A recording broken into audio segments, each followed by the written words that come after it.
산불 이후 주민과 마을 공동체의 회복을 모색하는 연속보도 산불 이후의 마을, 오늘은 두 번째 순서입니다. 산불로 생업과 집을 잃은 주민들은 9개월이 지난 지금도 이전의 삶을 되찾지 못하고 있습니다. 특히 농촌에서는 생계 기반 자체가 무너져 소득 회복이 쉽지 않은 상황인데요. 피해 주민들은 마을을 떠나지 않고 다시 일어설 수 있는 현실적인 대안을 절실히 바라고 있습니다. 보도에 김서현 기자입니다. 지난 3월 25일 의성에서 시작된 산불이 안동과 청송을 거쳐 영양을 덮쳤을 때 화염 속에서 동네 어르신들을 대피시켰던 답곡 1위 이장 이상학 씨.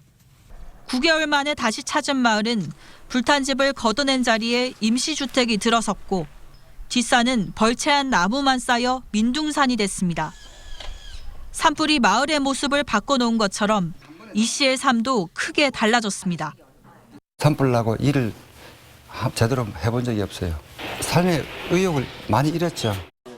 집은 물론이고 12년 동안 키워온 버섯재배 스마트팜도 순식간에 불 속에 녹아 사라졌습니다. 그러나 돌아온 피해 보상금은 기존에 투자했던 스마트팜 설비나 태양광 설치 비용에 비하면 턱없이 적었습니다. 버섯 재배사는 고작 20만 원인가 하여튼 고려받은 평당. 재배사 안에 들어간 기계가 그게 뭐 몇천만 원짜리도 있고 막 피해 당시 이제 조사 다 해가지고 갔는데 결론은 뭐 다 못 받죠 뭐. 이 씨가 그동안 정부와 민간에서 받은 산불 지원금을 모두 합치면 약 1억 5천만 원. 하지만 이 돈에서 버섯 재배 스마트팜을 새로 짓는데 8천만 원이 들었고 창고 설치비가 2,800만 원, 농기계에 770만 원이 빠져나갔습니다.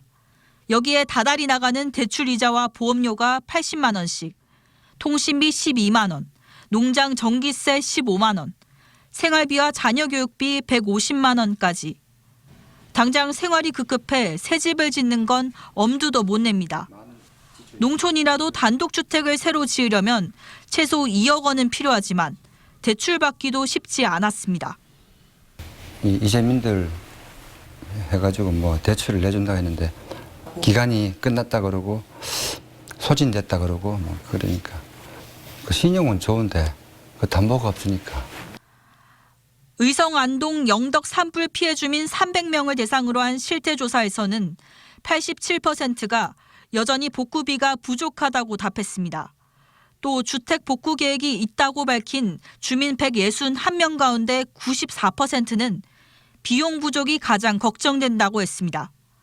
산불 이전과 비교해 소득 회복 수준이 10%에 못 미친다는 비율은 37%, 절반에도 못 미친다는 비율은 무려 70%에 달했습니다. 농민들이 상당히 빚이 많습니다. 특히 5, 60대의 경우 생업에 대한 투자가 많은 상태에서 이제 산불로 인해 소득이 없어졌을 뿐만 아니라 이미 갖고 있는 부채를 감당하기 어려운 이중적 고통에 처해 있는 것을 확인했습니다. 이들의 어떤 경제적 상황이 회복되지 못하면 지역사회의 경제적 여건도 많이 악화될 것이라고 예측하고요.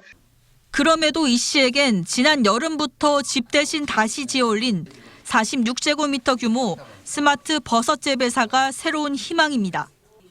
스마트 버섯 재배사가 젊은 주민들이 마을을 떠나지 않고도 소득을 낼 수 있는 길, 그리고 반복되는 기후 재난 속에서도 비교적 안정적으로 농사 지을 수 있는 방법이라고 믿기 때문입니다.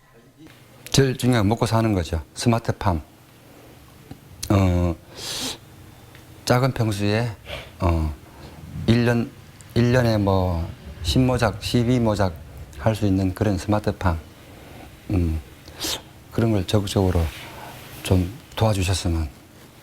큰 밭도 없고 밭에 농가 지어봐야 하늘에 맡겨야 되는데 요 스마트팜이라는 게 내가 열심히 하면은 뭐 그만큼 소득이 오르고 돈이 된다.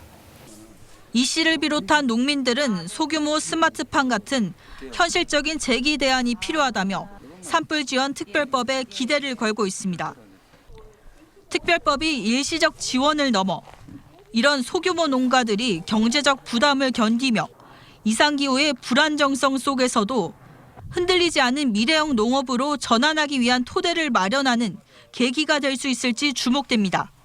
MBC 뉴스 김서연입니다.